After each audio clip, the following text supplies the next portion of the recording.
Olá, tudo bem com vocês? Comigo tudo ótimo, sejam muito bem-vindos ao Desafio Monteiro Lobato. O livro que eu vou falar hoje se chama Emília no País da Gramática. Esse livro faz parte de alguns livros do Monteiro Lobato que tem umas peculiaridades. Eu peço que você, se você quiser fazer uma coleção do Monteiro Lobato, alguns livros você compre dessa edição da Globo. Por quê? Vou explicar.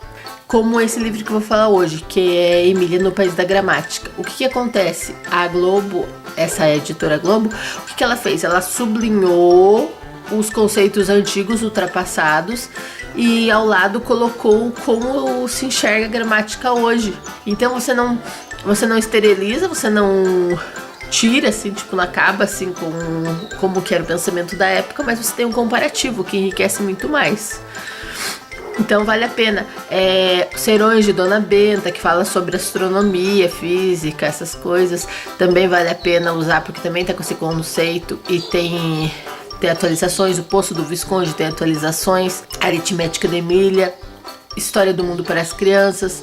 Esses que tratam mais diretamente de disciplinas escolares, essas coisas assim, é melhor vocês pegarem essa edição, porque vocês podem trabalhar com a comparação do que está hoje em dia, né? Não ficou, eles deram um novo fôlego para a obra de Lobato, e isso é fundamental, né? Porque vocês sabem, né, que como precisa esse recorte histórico. O que eles pecaram foi não ter feito isso com todos os livros, mas ressaltando o racismo, né? Aquela parte da tia Anastácia, que tinha que ter feito um recorte histórico pós-escravocrata, né? Tinha acabado a escravidão, então tinha que contextualizar e tinha que trabalhar esse tema tabu, né? Que a gente trabalha aqui, porque, como eu sempre digo, a gente tem que encarar os nossos monstros de frente, tá? Mesmo num lugar tão delicado quanto a literatura infanto-juvenil, né? As crianças. Mas é preciso quebrar esses tabus. Até porque não dá pra ficar, eu acho, né? Eu considero, assim, fundamental que as crianças brasileiras leiam Monteiro Lobato. Não podem ler de maneira crítica, né? Como eu digo, assim, não dá pra deixar o Monteiro Lobato solto, né? Sem explicação para as crianças, sem um recorte histórico crítico. Mas vamos lá ao livro. Esse livro é sensacional. Eu estava assistindo um documentário sobre a vida do Monteiro Lobato, que tá lá no meu Facebook, na página Espaço Contar. Tá? Se você vai fazer vestibular, vai fazer Enem, conhece alguém que vai fazer, eu deixei alguns vídeos lá que falam sobre a questão, assim, dele com o modernismo, com a Anita Malfatti e tal, com o artigo que ele fez criticando, que isso vai completar 100 anos, então é bem capaz que caia. E eu achei engraçado, assim, que foi intuição, mas é como eu falo, assim, as ideias, elas estão todas no ar, a gente pesca. A gente que tá antenado, que trabalha com arte, a gente tem que se sensibilizar tanto que a gente sinta essas ideias e busca essas ideias, pescador mesmo de ideias. E que eu não sabia, assim, tipo, conscientemente disso, é claro. E então tá um bafafá em torno do Monteiro Lobato. Não esqueça que se esse vídeo ficar comprido, como vai ficar, você vai parando e assistindo conforme você queira. Essa é a mágica do nosso querido YouTube. Emília no País da Gramática. Dona Benta tentava ensinar gramática para Pedrinho, que só queria brincar. Emília assistia às lições e andava como uma grande ideia na cabeça. Pedrinho, por que em vez de ficarmos aqui a ouvir falar de gramática, não podemos ir no País da Gramática? Pedrinho disse que não existe um País da Gramática. Emília teima e diz que existe sim, que o rinoceronte disse para ela. O rinoceronte, que futuramente nesse livro vai ser batizado como Quindim, era um sábio. Contou-me que existe e disse que poderia ir todos montados nele. Então eles pegaram e foram montados no Quindim. Pedrinho concordou e foi contar para Narizinho, que perguntou onde ficava o país. O negócio era perguntar para o rinoceronte, que era um grande gramático. Como dizem muitos aí, que o Monteiro Lobato é o pai desse realismo fantástico, né? Brasileiro, né? Não sei se é o pai, mas tipo um dos pais, né? Aqui no Brasil. Não sei, não posso confirmar com certeza. Mas tá aí, não precisa. Pra que essa coisa ser o primeiro? Tá lá entre os antenados. Os meninos fizeram as combinações e no dia marcado saíram. O rinoceronte trotava até que foi dar numa região que chiava bastante. Olha a imaginação, começa aí. Essa coisa de ter o país das coisas é muito legal. Dos artistas, dos contadores de histórias irem lá no país e trazer as informações para as crianças ou para os adultos para formar os livros é muito interessante, muito lúdica. É que já entramos no país da gramática. Estes unidos são os sons orais. Orais e nasais, por isso que tinha sabe? Então imagina um território e eles entrando nesse território. Use sempre sua imaginação. O ar continua em um zum, zum, zum cada vez maior. As crianças reconheceram. Era o som do alfabeto. Porque ficava A, B, C, D, F, G, H, I, J, K, L, M, N, O, P, Q, R, S, T, U, V, X, Y, A, B, C, D, F, G, H, I, J, K, L, M, N, O, P, Q, R, S, T, U, V, X, Y. Sabe? Então, imagina. Narizinho manda o rinoceronte seguir adiante porque não quer ficar ouvindo sons invisíveis. Queria logo entrar no país da gramática. O rinoceronte diz que estão no país da gramática já. Os sons espalhados pelo ar fundem-se logo adiante, formando o que? As sílabas. Entenderam? Vão vendo a sequência dos fatos. Então, os sons orais e nasais vão formando as sílabas. E essas sílabas formam palavras. E as tais palavras são a população da cidade para onde estamos indo. Então, gente, as palavras são a população do país da gramática. O rinoceronte falou para repararem que tem 5 letras que governam todas as outras. Então eles vão como observadores. E como é importante observar, gente. O pessoal fala hoje em dia e não observa as coisas. É importante observar. Então são 5 letras que governam as outras. São as senhoras vogais. 5 madames emproadas e orgulhosas. Então parece o ai, ou tudo com roupinha e tal. Vai imaginando. Porque palavra nenhuma pode se formar sem a presença delas. As demais letras as ajudam. São as consoantes. Legal, né? Dobram uma curva do caminho e avistam ao longe o casario de uma cidade. Na mesma direção, mais para além, viam-se outras cidades do mesmo tipo. Perguntaram para Quindim, que cidade era aquela? Quindim? Eles perguntaram. Emília explica que era o nome que deu para o rinoceronte. Porque do sítio, a Emília é a pessoa que dá os nomes, né? Quindim disse que aquelas eram as cidades do país da gramática. A que está mais perto se chama Portugália. De Galha, Portugália. É onde moram as palavras da língua portuguesa. Aquela bem adiante é Anglópolis, as cidades de palavras inglesas. Portugália, Galápolis é das palavras francesas, de Gales, Castelópolis, das palavras espanholas, de castelhano, Italópolis, de palavras italianas. Então pensa no mapinha da cidade, do país, né? Do país da gramática. Genial, né, gente? Muito mais lúdico para você aprender gramática, que é uma coisa chata, né? De aprender, né? Mas necessário. Narizinho perguntou sobre aquela bem longe, porque tinha uma bem longe com cara de cemitério. São os escombros da cidade das palavras latinas, ao lado são ao lado das palavras gregas. Então são os escombros, porque a palavra é uma coisa viva, né, gente? Purissimamente o grego e tal, os latinos, eles, né, decaíram. À medida que iam se aproximando da primeira cidade, os sons já não zumbiam soltos no ar, como antes, mas ligados entre si.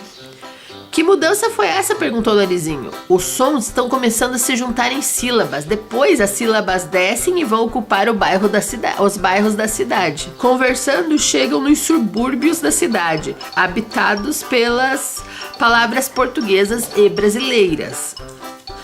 Bairro do Refúgio das Palavras Velhas. Legal, né? O refúgio, as palavras velhas que não são mais usadas, elas vão para essas periferias, que só alguns lugares falam.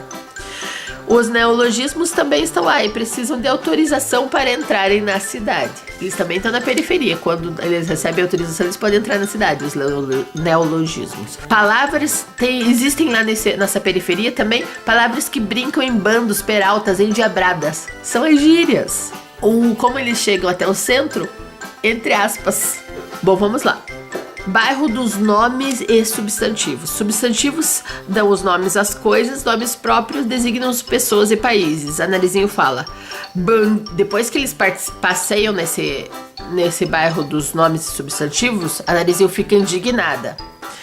Bandidos, os homens tomaram para si 12 terminações e só deixaram 6 para o sexo feminino. A metade, as mulheres de Lobato, né, elas pensam também. Não faz mal, Narizinho, disse Emília. Quando nós tomarmos conta do mundo, nós mulheres tomarmos conta do mundo, haveremos de fazer o contrário, ficar com 12 para o nosso sexo e só dar 6 para eles. Porque você sabe que a Emília é vingativa. Adjetivos.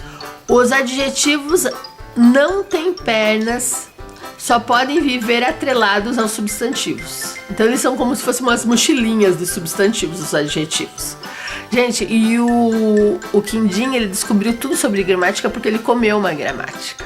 O Lobato tem muito disso, do Visconde morar na estante, quando ele cai dentro quando ele tá embolorado e embrulham ele com histórias do Sherlock Holmes, ele fica detetive. Então é muito genial, gente. Não dá para as crianças não saberem isso, é muita dó de quem não sabe isso. Bom, os adjetivos não têm pernas, né? E vivem como mochilinhas assim, atreladas aos substantivos. Os pronomes vivem em uma república de estudantes.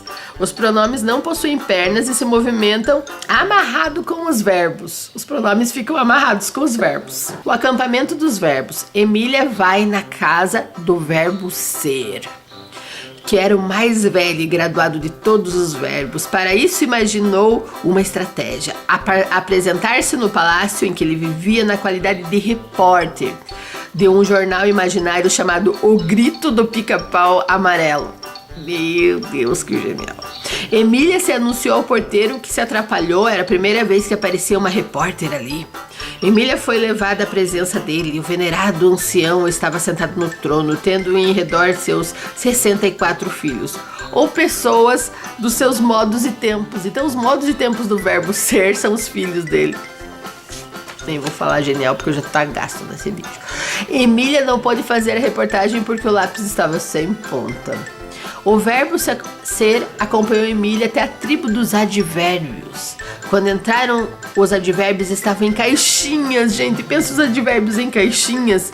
Tipo, você vai ler esse livro aí para as crianças e coloca os advérbios em umas caixinhas. Olha que graça. Estava em caixinhas com rótulos na tampa: lugar, tempo, modo, quantidade, ordem, afirmação, negação, designação. Então, eles estavam tudo em caixinhas. As preposições. A casa das preposições não era grande, porque há poucas palavras nessa família. Essas palavras servem para ligar outras palavras entre si, ou para ligar uma coisa que está atrás a uma coisa que está adiante. O advérbio modifica a preposição liga. Gente, genial. Eu tô fazendo um resumo, gente, mas vocês pensem nesse livro. Entre as conjunções também ligam, mas ao invés de simples palavras, elas ligam grupos de palavras que os gramáticos chamam de oração. A casa da gritaria. Que barulhada! Será que é um viveiro de papagaios? São elas. Aquilo lá dentro parece um hospício. Por que as interjeições não passam de gritinhos? As interjeições. Que fofo! Ui. Depois que se despediu do verbo ser, Emília foi ver onde estavam os amigos. Encontrou-os na Praça da Analogia. Durante toda a conversa, o rinoceronte manteve-se afastado, com o beiço caído, refletindo distraidamente. Emília lhe deu um beliscão. Acorde, que nostalgia é essa? Estou pensando em coisas passadas, ele disse.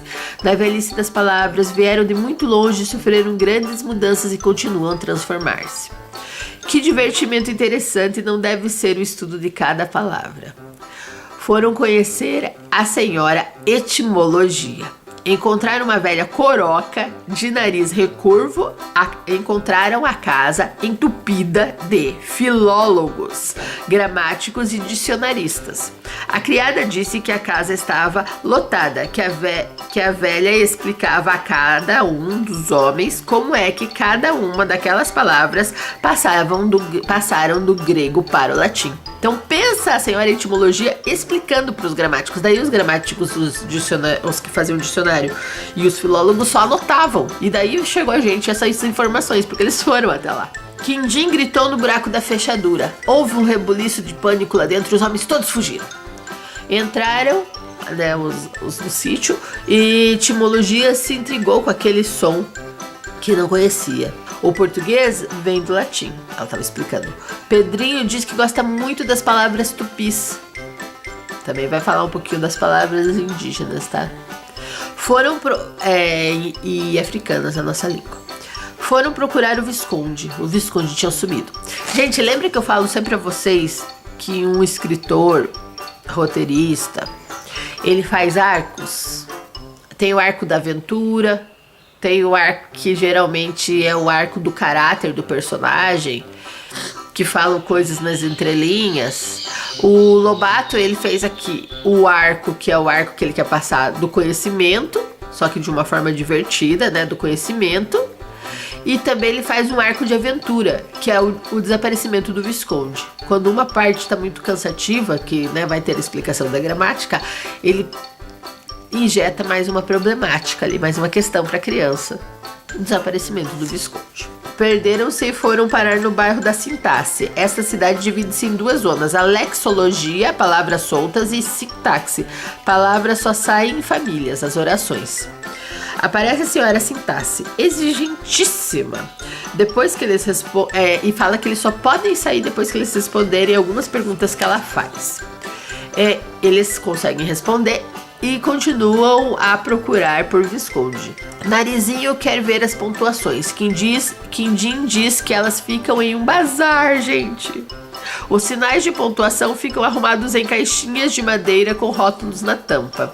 Então eles continuam lá a procurar e descobrem que ele havia raptado um ditongo. A submissão, entre aspas, de Visconde, como dizia Emília, vinha preocupando todos seriamente. As informações que tinham eram poucas e vagas. O vigia da senhora anticonstitucionalissimamente, porque na época anticonstitucionalissimamente era a palavra mais longa do dicionário.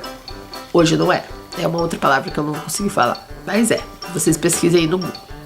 Contou que tinha visto lá com o ditongo embaixo do capote, a espernear. Então a senhora anticonstitucionalissimamente tinha visto o Visconde colocado o ditongo no capote fugido. Uma das frases que estava tomando sol no jardim das orações também dissera que ele havia raptado o ditongo, e foi só. Emília dizia: raptou um ditongo? Mas para que, santo Deus? Com que fim? Há em tudo isso um grande mistério. Entenderam o que o Lobato fez? Incutiu mistério nessa história, que já era de aventuras, né? De conhecimento, de conhecer o novo. Com certeza trata-se de um ditongo arcaico que ele furtou, levando pela sua mania de antiguidade, sugeriu Pedrinho. Quindim diz que não há ditongos arcaicos. O remédio era um só: irem ao bairro das Sílabas, que é onde moram os ditongos, e foram montados em Quindim por ser meio longinho. Onde ficava a Rua dos Ditongos? A sílaba Curica disse que ficava a 3 quadras, na rua onde existiam as sílabas formadas por 2 vogais. Então ele já diz o que é o ditongo, faz uma definição, não é óbvia. Ditongo, encontro de 2 vogais na mesma sílaba. Não, ele vai lá e explica isso de um jeito artístico. Os meninos sentiram uma agitação entre os ditongos. Evidentemente havia sucedido qualquer coisa grave. Andavam de lá para cá, escabichando os cantinhos e informando-se uns aos outros na atitude clássica de quem procura um objeto perdido. Emília pegou o ditongo oi, oin, com o acento circunflexo e colocou na palma da mão. Gente, imagina você com oi na palma da mão. Tô meio baixo. O que houve? Perguntou Emília. Oão. O tio. É o tio que eu tava querendo dizer. O tio. Oão, que era justamente o mais importante da nossa família, desapareceu misteriosamente. Emília pergunta se alguém o raptou. O ditongo diz que é impossível. Para que roubaria um ditongo que só tem a função de formar palavras? Emília pergunta se não passou por ali um filósofo de fora. O ditongo diz que andou um sábio embolorado. Conversou com eles e logo depois deram por falta do ão. Como não havia jornal para anunciarem o sumiço de Visconde, o esqueceram e resolveram visitar a senhora ortografia. O que ele fez? Ele vai suspendendo o mistério, mas o mistério vai dando atmosfera para toda a história. Quando montaram no quindim novamente, Emília grita: Eureka! Diz que havia descoberto por que Visconde cometera o delito. Emília conta que Visconde sofre do coração, sabor de milho que sofre do coração. Como eles bem sabiam, e por isso se assusta com as palavras com o final ão, como se fosse um tiro ou um latido de cachorro bravo. Como o rapto aconteceu por ali, resolveram perguntar se alguém sabe onde está Visconde. No bairro da ortografia encontraram uma dama de origem grega que cuidava de tudo. Era a ortografia. Emília tomou a bênção da ortografia. Deus te abençoe, bonequinha. Era uma dama a ortografia e ela pediu a bênção para ortografia. Vocês entendem o que é isso? Um personagem pediu a bênção para a ortografia. Ao falar sobre a mudança na ortografia das palavras, Emília fala: se tudo na vida muda, por que as palavras não haveriam de mudar? Até eu mudo. Quantas vezes não mudei essa carinha que a senhora está vendo? A ortografia perguntou como. Sei lá, mudo. Ou antes, eles mudam minha cara. Quem são eles? Perguntou a ortografia. Esses diabos que desenham minha figura nos livros. Cada qual me faz de um jeito. E houve um tal que me fez tão feia, que eu piquei o livro em 1000 pedacinhos. A personagem reconhece os ilustradores. Pica uma ilustração que ela não gostou dela mesma. Quebrou tudo. Quarta parede geral. O que fazer de novo depois que Monteiro Lobato fez esse personagem? Como eu acabei de ver no documentário, Emília, melhor personagem da literatura quase mundial, gente. Eu tô falando de adulto, criança e tudo mais. Emília visita a ortografia antiga, que é a outra, né? Que é uma senhora conservadora. A ortografia nova é uma dama. A antiga é uma senhora conservadora e faz A Emília chega lá onde está a ortografia antiga, que é conservadora, e faz a revolução das palavras. Como, por exemplo, ela fala para a palavra fósforo, que estava escrita com PH lá, e fala que o F acende muito melhor. Gente, o F acende muito melhor que o PH.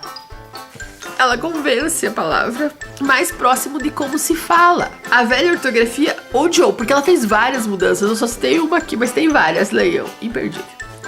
O que aconteceu? Odiou o que aconteceu no seu território e começou a endireitar as palavras, ou seja, fazendo complicadas de novo. Emília teve dó das palavras, antes presas às regras antigas, e chamou quindim e avançou sobre os complicadores da língua. A velha ortografia trepou em cima de uma árvore. Às vezes a gente fala assim: Monteiro Lobato é norma culta, que eu já falei em vários vídeos isso. Mas olha essa Emília com o neologismo, ele é contraditório demais, gente, impossível de definir. Eu tava falando lá do artigo que ele falou mal da arte moderna, da Anita Malfatti, Depois de algum tempo, ele foi lá e publicou os livros da própria, com ilustração da própria Anitta e vários outros modernistas. Tá em movimento, né, gente? Não vou falar nada. Não definimos. Depois da tremenda revolução ortográfica da Emília, o Brasil nunca mais... vou ter que repetir isso. Depois da tremenda revolução ortográfica da Emília, o Brasil ficou envergonhado de estar mais atrasado que uma bonequinha e resolveu aceitar suas ideias. Também ela faz uma crítica aos acentos, tá? E hoje em dia, né, vocês viram que foi acartada, né? Um monte de acento saiu aí. Emília voltou para perto dos outros e eles falaram que Visconde estava ali e negava ter pego o ditongo. Emília, que se aproximava do velho sábio, que tinha a bochecha inchada de dor no dente, Emília pressiona o Visconde e descobre que ele estava escondido, o ditongo estava escondido na boca do Visconde, tipo uma bala. Ele conta que foi por medo e confirma a tese de Emília. Emília manda devolver o ditongo. Meia hora depois já estavam todos no sítio contando ao burro falante o maravilhoso passeio pelas terras da gramática. Então eu contei esse livro porque eu acho muito importante vocês entenderem as fases e como foi construído. Muito interessante mesmo, super recomendado. Uma forma de... Lembra que a literatura veio da educação, né? Partiu da educação. E aqui a arte brinca com a educação. Educa de uma forma prazerosa, de uma forma artística. Então é isso. Até o próximo vídeo.